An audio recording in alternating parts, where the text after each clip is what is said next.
ঈদ আসে, ঈদ যায়, কোরবানি যায়, আকিকা যায়, বিয়ের অনুষ্ঠান যায়, কত বড় বড় মুরগির রান আমরা খাই, কত মিষ্টি পোলাও খাই। ওরা কি খেয়ে বেঁচে আছে যে দেখবেন, ওর আব্বা নাই, সড়ক দুর্ঘটনায় মারা গেছে, বাপ মা নাই, চাচা বাচ্চাটাকে দিয়ে আসছে দিনখানায়, আছে না নাই? ওরে আদর করার কেউ নাই। এতিমরা যে সমাজে কি সুবিধা বঞ্চিত, এটা এতিম ছাড়া কেউ টের পাবে? আপনি সুযোগ হলে যাবেন, কিছু টাকা দিয়ে আসবেন, মাথায় হাত বুলিয়ে দিবেন, আপনার ঘরটারে জান্নাতি ঘর বানায় দিবেন। কে? হুজুর আপনি যে বললেন তাহাজ্জুদের নামাজ পড়ে প্রেমিকা চাওয়া যাবে না, কিন্তু হাদিসে তো আছে নেককার স্ত্রীর জন্য তাহাজ্জুদের নামাজ পড়া যাবে। তা দেখছেন কি বাপরে বাপ, কি বড় আলেম। তাহাজ্জুদের নামাজ পড়ে আমি বলবো যে ইয়া আল্লাহ আপনি আমাকে এমন স্ত্রী সন্তান দান করুন যা দেখে আমার চোখ জোড়াবে, এটা হলো এটা। আর সে বলছে ইয়া আল্লাহ জরিনাকে আমাকে দাও। তুই জরিনাকে চিনস কেন? তোর যে ইসলাম তোর শিখাইছে যে তাহাজ্জুদ পড়ে দোয়া করলে নেককার স্ত্রী পাওয়া যায়, ওই ইসলামকে তোর জরিনারে শিখাইছে, চিনাইছে? ওই ইসলাম তোর চকিনা চিনাইছে? ওই ইসলাম জানলে তো জরিনা চকিনা চিনারই কথা না। হাদিস সেদিন আমরা জানলাম, সেটা হলো যখন মানুষ ঘুমায় তখন শয়তান চলে আসে কাছে, মানে সবার সাথে একটা করে শয়তান আছে, ওই শয়তান চলে আসে, ওর নাম হচ্ছে কারিন, ওর নাম হচ্ছে কারিন, যেটা কোরআনে আছে।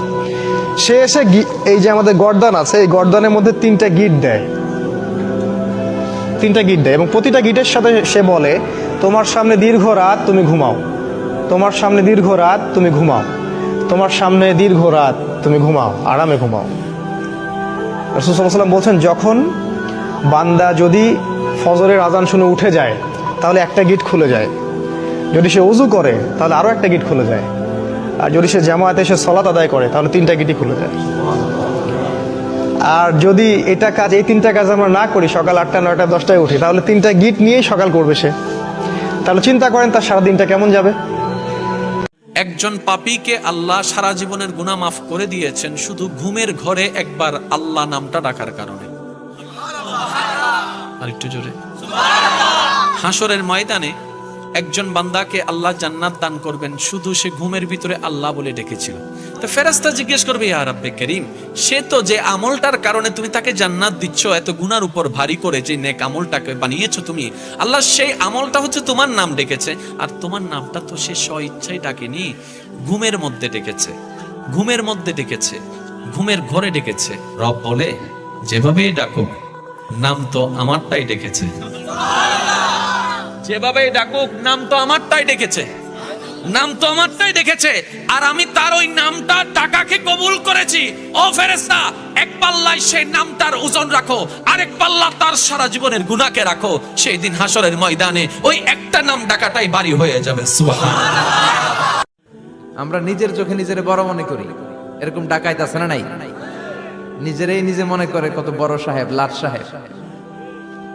মান তাওয়াদা তারাফা, এটা হচ্ছে সুন্নাতুল্লাহি ফিল আরদ। মান তাওয়াদা তারাফা, যে নিচে নেমে থাকতে চায় আল্লাহ ওরা টেনে উপরে উঠায়, আর যে খালি উঠতে চায়, হিংসা করে অহংকার করে উপরে ঠেলতে চায়, ওরা নিচে নামায় দেয় কে?